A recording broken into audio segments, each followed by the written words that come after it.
What's up, everybody? This is Jimmy with Trading Decoded. It is April 11th, my birthday, and I'd like to thank everybody for the birthday wishes. It's pretty amazing of you guys. I love you all.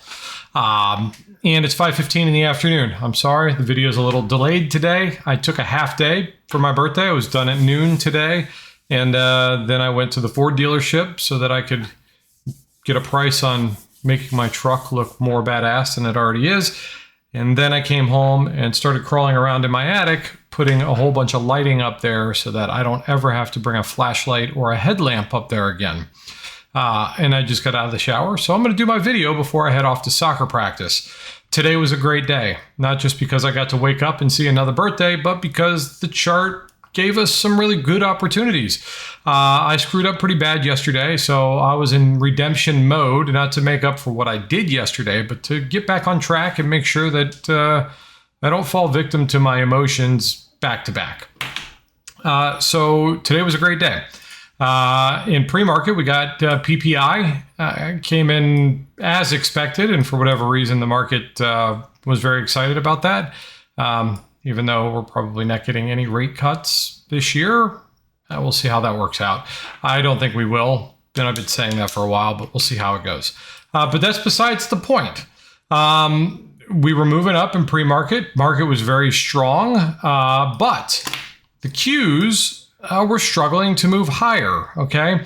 Now, we weren't necessarily interested in looking for puts, but ADD was giving us reason to believe that the rest of the market was looking to take profits. If you go look at ADD, we fell pretty hard from positive, 1,200, 1,300 to all the way down to in the negatives. So we had a pretty far drop. I'm sorry, I'm trying to find my ADD for today. Pretty far drop down, and it was glorious. And that gave us the confidence to take puts, but only if Qs could break a support level. We wanted Qs to breach this pre-market high line, assuming it was going to move down to this pre-market midline. Ultimately, it did, but it took a while. But however, because ADD was selling off so hard, it helped SPY continue down, even though Qs were not moving down. Our stop loss in this particular trade was no more than a candle close above this double top on the Qs. And as long as ADD kept going down, as steep as it was, the Qs bouncing around until it ultimately broke through support wasn't scaring us out of our trade. As you could see, we breached support on SPY, and then we trended down comfortably from there. This was the only trade I took. I got in at 931, as did a whole bunch of other people, and I happened to get out at our pre-market midline, which was going to be our put line. Okay, across below that line was our put line. Across above yesterday's high of day was our call line. Okay, 516.16 right there. So as we moved down, this ended up being a 39% winner, which was great. Contracts were moving a lot. Volatility was up pretty high. Contracts were expensive, but we took the trade and it paid. All right, for those of you who were less aggressive, ADD was still selling off at this time by a lot, and Qs had finally broke and started to fall down, which is always a good sign. When ADD and Qs are moving in the same direction, guys, don't ever play against that. Okay, you might not feel comfortable playing with it, but I'm telling you, don't buy calls if Qs are trending down and ADD is trending down. It's a recipe for disaster, okay? If anything, just wait for that setup and don't trade against it.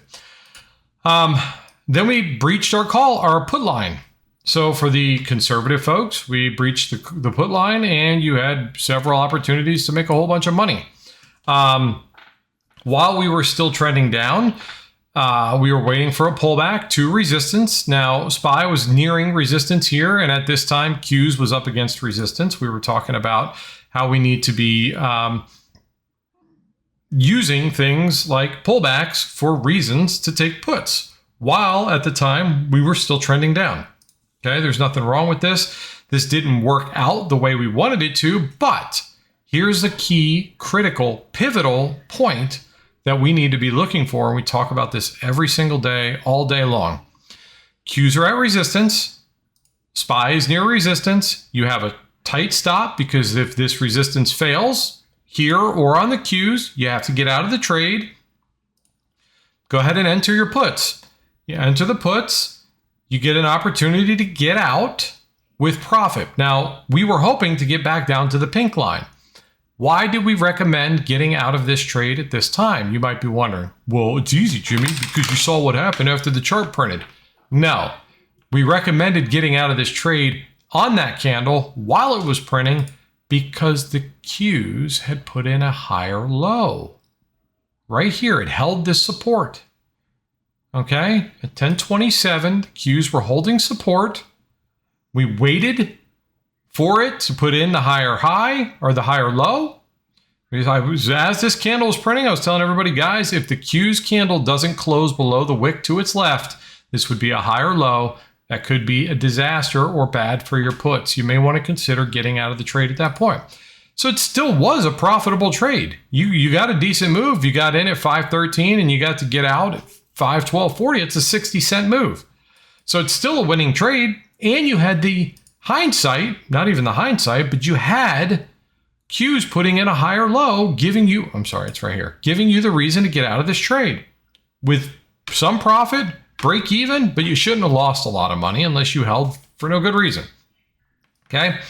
After this, I wasn't comfortable buying calls until we started to break real levels of resistance, cutting through all the sellers that caused us to drop in the morning. I got no problems with it. Had two criteria before I was interested in buying calls. Two very clear, easy, concise, understanding levels. I want to make sure we're at least above 514.68 minimum, and the Qs need to be breaking this pre-market high day. And I said this way earlier in the morning. I said, guys, same reason it was our stop loss. I said, guys, if the Qs get above that double top right there, I'm fairly positive we're going to get up to 441.35. Okay, and probably start to take off from there.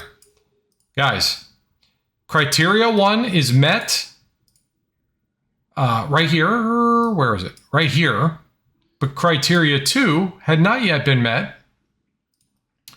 Criteria 1 meets again at 11:56. Criteria 2 is happening at 11:56. There's your go. We have cleared levels of resistance on both charts. We had made a move to the upside, proving that the buyers were serious. The sellers were done, at least at this time. Higher lows, higher highs. We're expecting resistances to break, not hold. Guys, there's no magic serum, okay? There's a million different ways to interpret a chart. There's a million different ways to trade. What I would recommend that you do is find a strategy, a way to trade that makes logical sense to you, that makes you feel comfortable. Don't try to mishmash 50 different strategies together. Don't try and overcomplicate things.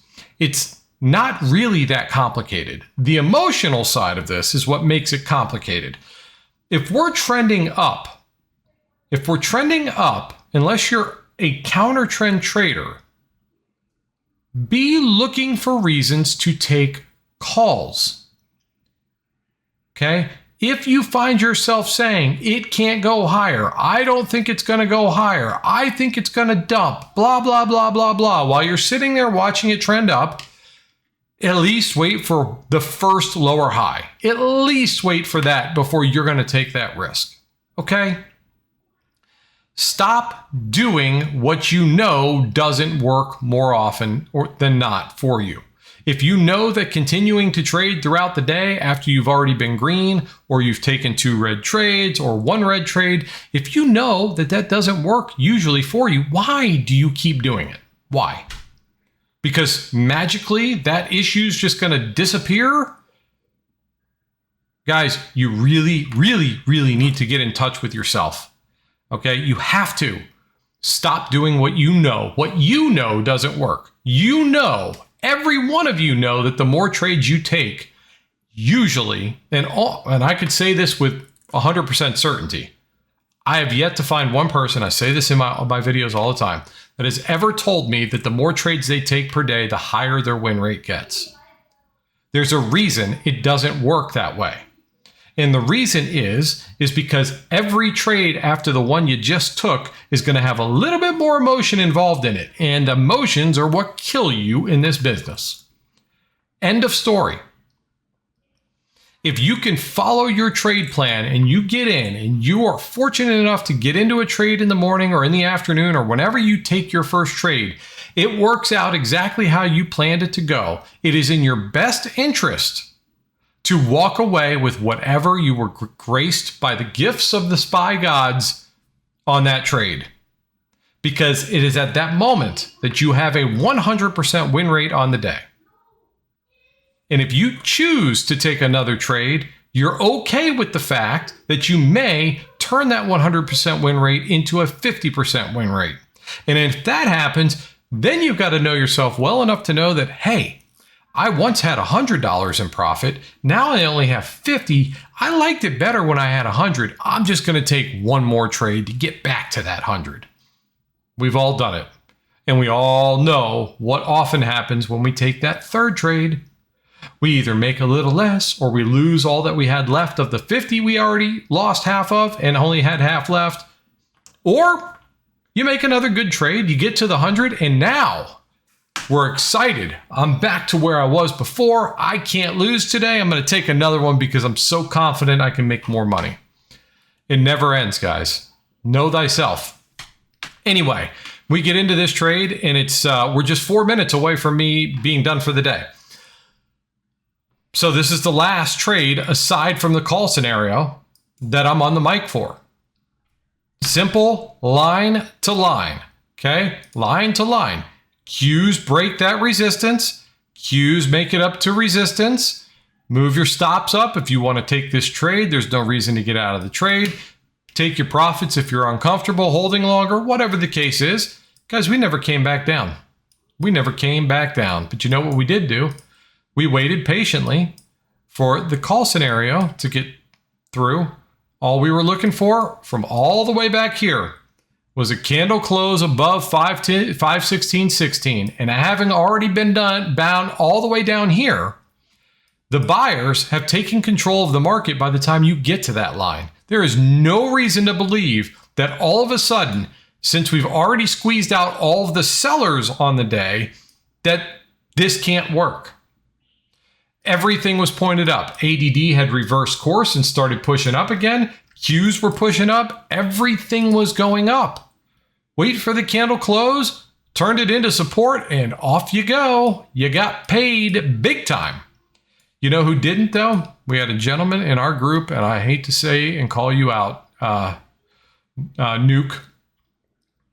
If you're watching this video, brother, I hope to God you didn't go with the idea that you had, which is it has to drop. This man actually told me that the market has to drop.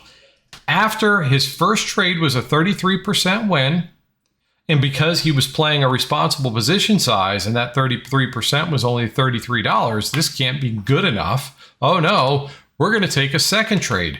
That second trade cost him, he ended up minus $70 on the day.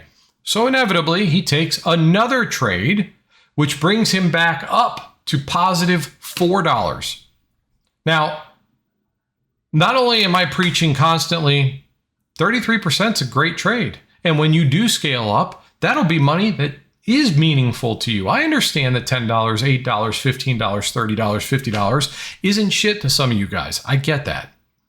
But that's not where the magic is. The magic lies in the fact that eventually you can make those types of wins on a consistent basis. And when you do that, your confidence goes up, your account goes up, and so too can your trade position size. And that's where the magic happens, because now that one single SPY contract could be 5 or 10, and that $33 win becomes $300 or whatever it is. You know, you can't rush this. This is not one of those things that you just jump in and because you can afford to play bigger that you've earned the right to play bigger.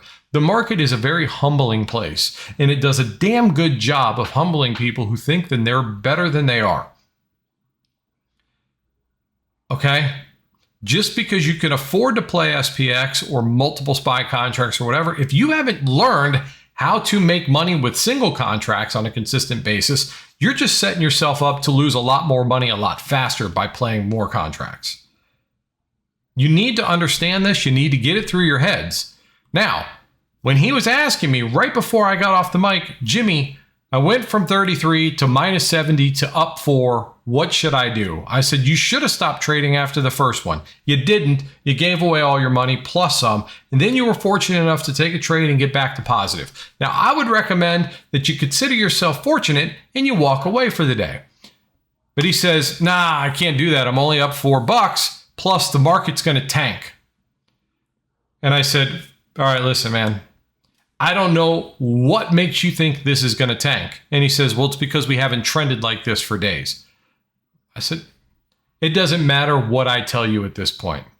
You've already made up your mind to do what you're going to do. The only thing I can do is wish you the best of luck. I hope that you didn't play what you were guaranteed you thought was basically going to happen.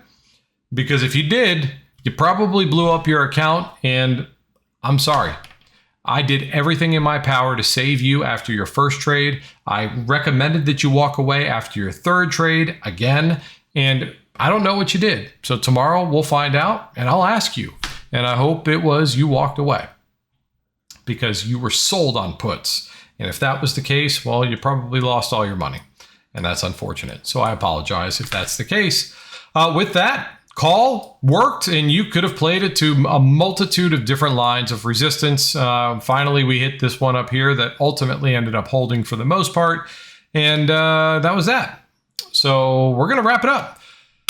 Hope you all found some useful information in this video. If you did, please like, share, and subscribe. If you'd like to join our Discord community, well, we'd love to have you. There's a link down below, and it's a good place. Okay, it's a safe place. It's a learning place. It's not a call out service. And we work really, really hard to instill good trading habits. Okay. We're all human beings. We're all going to make mistakes, but you're also surrounded by people that are there to support you. And it's not just me and my moderators. The entire community is there for each other. It's really a beautiful thing. Okay. We have no drama in here. And it's just a great community. Give it a try, guys. Don't knock it till you try it. Don't tell me I'm full of shit. Don't tell me this doesn't work and blah, blah, blah. And that it's impossible to trade without indicators and yada, yada, yada, yada. Okay?